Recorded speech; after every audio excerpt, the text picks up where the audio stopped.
لوگ یہ کہتے ہیں کہ دنیا میں لاکھوں انبیاء آئے لیکن کوئی سیاہ فام پیغمبر کیوں نہیں آیا؟ کیا خدا بھی نعوذ باللہ نعوذ باللہ نعوذ باللہ اللہ معاف فرمائے کہ نسل پرست ہیں؟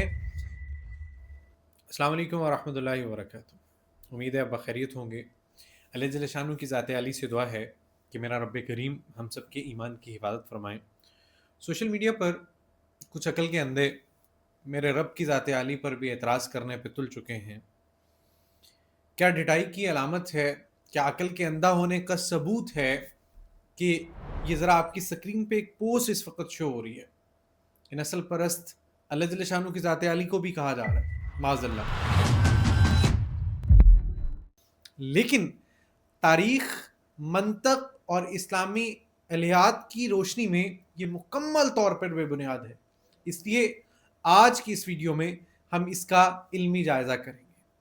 اعتراض کی بنیاد اس مفروضے پر ہے کہ کوئی سیاہ فام نبی نہیں بنا، جو کہ تاریخی طور پر غلط ہے۔ اللہ جل شانہ سورہ نحل کی آیت نمبر 36 میں فرما رہے ہیں کہ ہم نے ہر امت میں ایک رسول بھیجا اور کوئی امت ایسی نہیں گزری جس میں کوئی ڈرانے والا نہ آیا ہو۔ سورہ فاطر کی آیت نمبر 24 کے اندر اللہ جل شانہ نے یہ فرمایا۔ قرآن کریم نے تمام 1,24,000 انبیاء کے نام نہیں بتلائے، صرف چند ایک کا ذکر ضرور ہے۔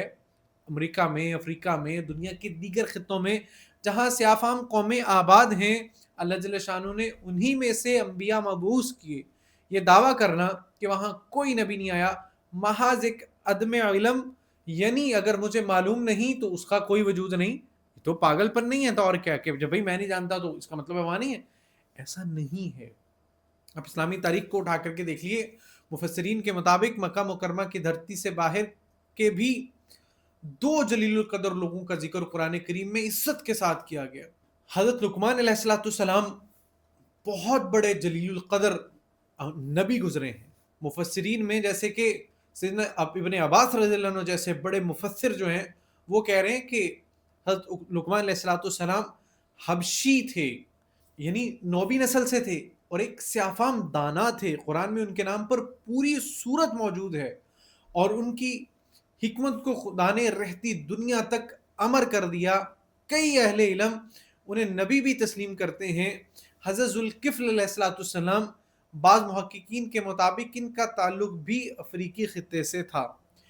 یار ایک بات یاد رکھیے گا، نسل پرستی جو ہے نا، نسل پرستی کا مطلب کسی ایک نسل کو پیدائشی طور پر دوسری نسل پر برتر قرار دینا ہے۔ اسلام اس تصور کو جڑ سے اکھاڑ پھینکتا ہے۔ اسلام کا فلسفہ یہ ہے کہ نبوت کا کوئی امتیازی تمغہ یا عیاشی نہیں ہے جو کسی نسل کو دے دی جاتی اور کہ جی آپ لیں اور سکون سے عیاشی کریں، اللہ معاف کرے، ایسا بالکل نہیں تھا، بلکہ ایک بھاری ذمہ داری تھی، آزمائش تھی، اور اللہ کے ہاں معیار برتری رنگ یا نسل نہیں ہے بلکہ تقوی ہے۔ خطبہ حجۃ الوداع میں رسول اللہ صلی اللہ علیہ وسلم نے فرمایا کہ کسی عربی کو کسی اجمی پر اور کسی گورے کو کسی کالے پر کوئی فضیلت نہیں ہے، اور اگر خدا یا اس کا دین نسل پرست ہوتا معاذ اللہ تو مکہ مکرمہ کے سفید فام قریشی سردار جہنم کا ایندھن نہ بنتے۔ حبشہ کے ایک سیاہ فام غلام حضرت بلال رضی اللہ عنہ کعبے کی چھت پر کھڑے ہو کر کے اذان نہ دے رہے ہوتے۔ رسول اللہ صلی اللہ علیہ وسلم نے فرمایا کہ میں نے جنت میں اپنے آگے بلال کے قدموں کی چاپ سنی ہے۔ یہ اسلام کا حقیقی اور خوبصورت چہرہ ہے۔ مختصر یہ کہ اعتراض خدا کی ذات عالی پر نہیں ہے بلکہ معترض کی اپنی محدود معلومات اور یورپ مرکوزہ تاریخ پسندی پر مبنی ہے۔ خدا نے ہر رنگ، ہر نسل، ہر خطے میں اپنے رسول بھیجے تاکہ حجت تمام ہو جائے۔ رنگوں کا طلوع خدا کی نشانی ضرور ہے، تعصب کا ذریعہ نہیں ہے۔ واللہ عالم بالصواب۔ اس طرح کے اور اعتراضات کے جواب کے لیے آپ ہمارے پیج کے ساتھ جڑے رہیے گا، اور اگر آپ نئے ہیں تو انسائٹ ود عمیر صدیق کو ابھی سبسکرائب کریں اور اپنے دوستوں کے ساتھ اس کو ضرور شیئر کریں۔ ہو سکتا ہے ہماری اس کاوش سے اللہ جل شانہ کسی کے ایمان کی حفاظت کا ہمیں ذریعہ بنا دے۔ جزا اللہ عنا سیدنا محمد ما هو اہلہ۔